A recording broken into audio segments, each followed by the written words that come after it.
এই মায়াময় সংসাৰৰ তত্ত্ব বৰ গধুৰ বিশাল আৰু অতিকে গম্ভীৰ যদিও বা আমাৰ নিৰ্দেশতে প্ৰজাপতি ব্ৰহ্মাদেৱে সমস্ত জীৱ জগত কৰিছে সৃজন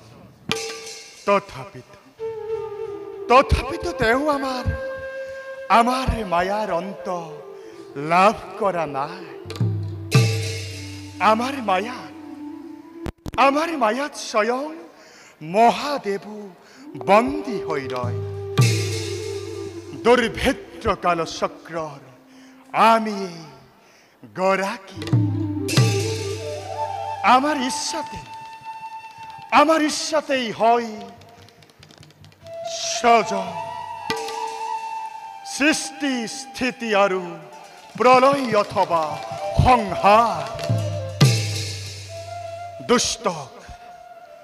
দুষ্টক দমন আৰু সন্তক পালনৰ বাবে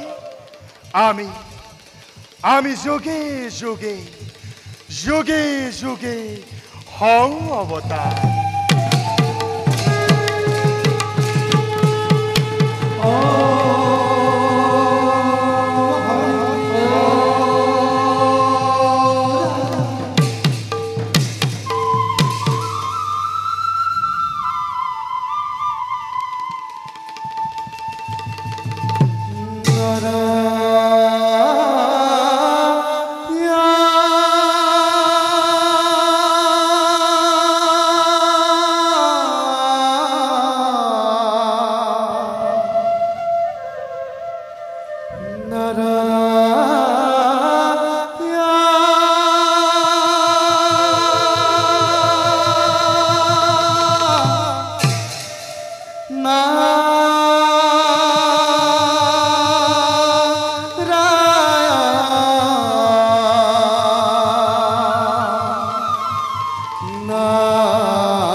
অনাদি অনন্ত অচিন্ত ঈশ্বর হে জগৎকর্তা তব রাতর শরণত দাখর দাখ নারদর ভক্তের অঞ্জলি করিব গ্রহণ বৈকুণ্ঠলৈ তোমাক স্বাগতম জনাইছো দেৱঋষি প্ৰভু বাৰু কোৱাচোন দেৱঋষি প্ৰভু তুমি আজি কিবাদৰে আমাৰ আতিথ্য কৰিবা গ্ৰহণ হে জনাৰ্দন অন্তৰ্যামী তুমি দেবনাৰায়ণ তোমাৰ গুণ নাম গাই ঘুৰি ফোৰা এই নাৰদৰ তোমাৰ কেনে আতিথ্যৰ আৱশ্যক সেই বিষয়ে তুমি চিৰজ্ঞাত প্ৰভু। নিশ্চয় নিশ্চয় দেৱঋষি। হে প্ৰভু, অতিকে তৃষ্ণাতুৰ মই তোমাৰ লীলা দৰ্শনৰে, তোমাৰ লীলাৰে দ্বাৰাই সদা মনোৰঞ্জন প্ৰাপ্ত এই নাৰদ কেৱল মাত্ৰ তোমাৰ লীলা দৰ্শনতেই অভ্যস্ত। দেৱঋষি, প্ৰভু, উপযুক্ত সময়ত আমাৰ লীলা দৰ্শনেৰে আমি আপোনাক কৰিম আপ্যায়ন। নাৰায়ণ। কিন্তু প্ৰভু, কিন্তু উচিত সময়লৈ অপেক্ষা কৰাটো অতিকে প্ৰয়োজন দেৱঋষি। ধন্য ধন্য প্ৰভু। পিছে প্ৰভু, দেৱঋষি, তোমাৰ অনাগত লীলাৰ কিঞ্চিত চমু আভাস পামনে বাৰু আমি এই ক্ষণত?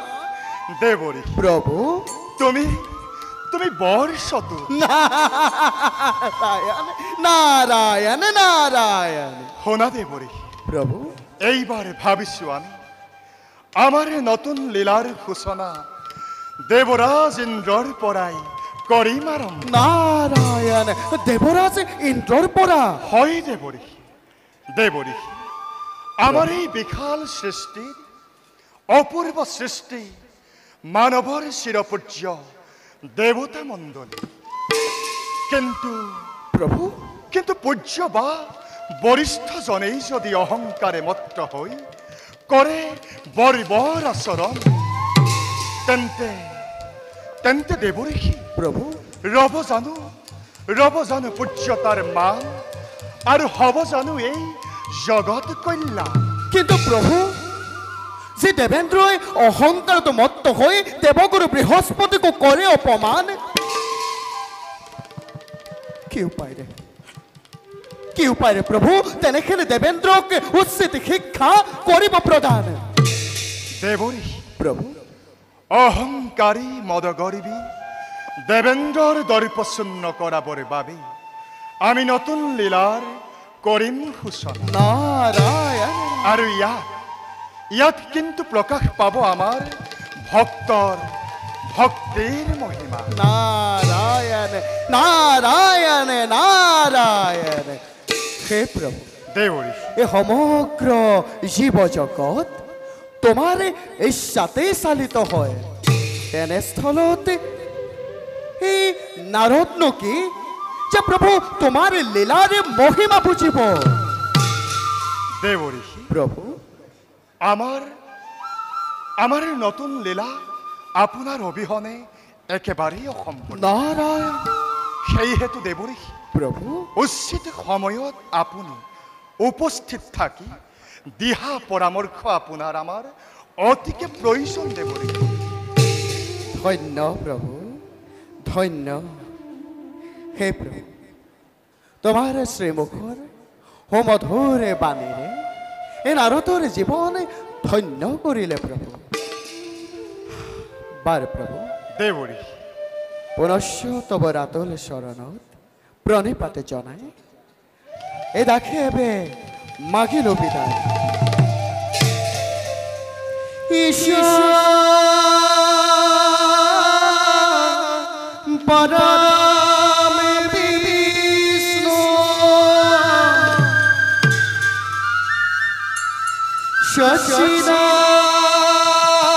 সচিদানন্দ বিগ্ৰহ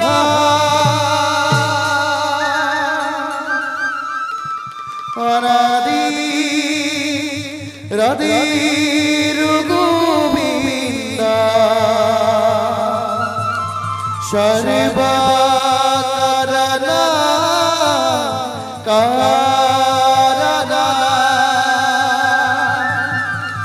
সৰ্বকাৰণ কাৰণ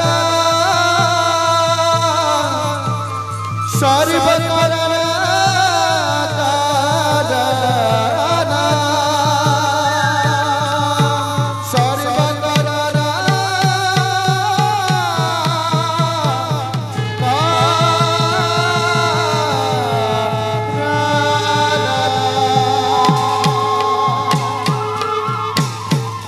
নাৰায়ণ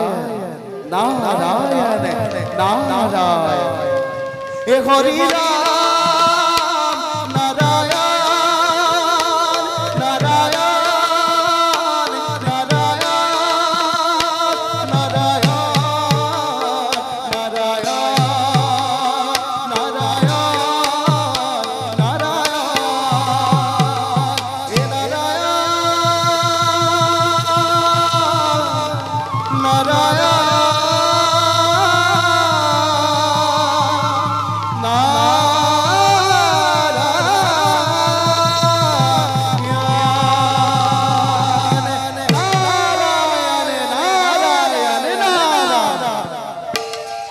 যাওঁ যাওঁ এবে আমি নিজ কৰ্তব্য সংগ্ৰহ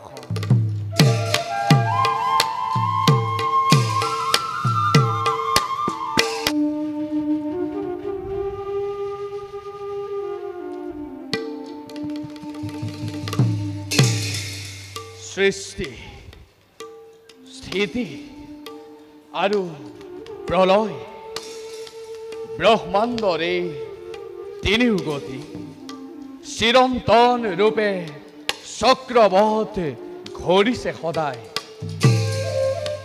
জগতৰ কল্যাণ সাধন কৰাই আমাৰ প্ৰধান কৰ্তব্য আৰু এই কৰ্তব্য আমি যথোচিত পালন কৰি আহিছোঁ যাওঁ এবে জগতৰ কল্যাণৰ বাবে পুনৰ হওঁগৈ ধ্যানস্থ